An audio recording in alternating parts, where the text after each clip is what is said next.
تم سے پہلے بھی بہت سے رسول جھٹلائے جا چکے ہیں، مگر اس تکذیب پر اور ان اذیتوں پر جو انہیں پہنچائی گئیں انہوں نے صبر کیا، یہاں تک کہ انہیں ہماری مدد پہنچ گئی۔ اللہ کی باتوں کو بدلنے کی طاقت کسی میں نہیں ہے، اور پچھلے رسولوں کے ساتھ جو کچھ پیش آیا اس کی خبریں تمہیں پہنچ ہی چکی ہیں۔ تاہم اگر ان لوگوں کی بے رخی تم سے برداشت نہیں ہوتی تو اگر تم میں کچھ زور ہے تو زمین میں کوئی سرنگ ڈھونڈو یا آسمان میں سیڑھی لگاؤ اور ان کے پاس کوئی نشانی لانے کی کوشش کرو۔ اگر اللہ چاہتا تو ان سب کو ہدایت پر جمع کر سکتا تھا، لہٰذا نادان مت بنو۔ دعوت حق پر لبیک وہی لوگ کہتے ہیں جو سننے والے ہیں۔ رہے مردے تو انہیں تو اللہ بس قبروں ہی سے اٹھائے گا اور پھر وہ اس کی عدالت میں پیش ہونے کے لیے واپس لائے جائیں گے۔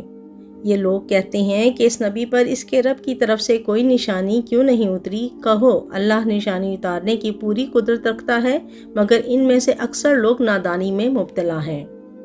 زمین پر چلنے والے کسی جانور اور ہوا میں پروں سے اڑنے والے کسی پرندے کو دیکھ لو، یہ سب تمہاری ہی طرح کی انواع ہیں۔ ہم نے ان کی تقدیر کے نوشتے میں کوئی کسر نہیں چھوڑی ہے، پھر یہ سب اپنے رب کی طرف سمیٹے جاتے ہیں۔ مگر جو لوگ ہماری نشانیوں کو جھٹلاتے ہیں وہ بہرے اور گونگے ہیں، تاریکیوں میں پڑے ہوئے ہیں۔ اللہ جسے چاہتا ہے بھٹکا دیتا ہے اور جسے چاہتا ہے سیدھے رستے پر لگا دیتا ہے۔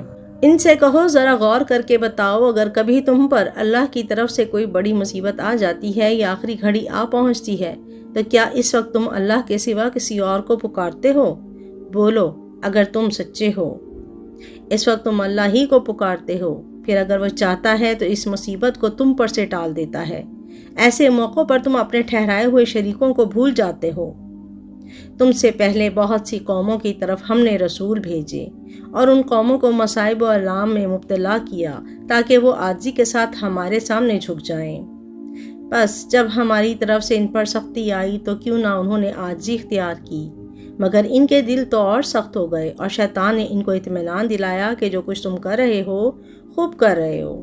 پھر جب انہوں نے اس نصیحت کو جو انہیں کی گئی تھی بھلا دیا تو ہم نے ہر طرح کی خوشحالیوں کے دروازے ان کے لیے کھول دیے، یہاں تک کہ جب وہ ان بخششوں میں جو انہیں عطا کی گئی تھیں خوب مگن ہو گئے تو اچانک ہم نے انہیں پکڑ لیا، اور اب حال یہ تھا کہ وہ ہر خیر سے مایوس تھے۔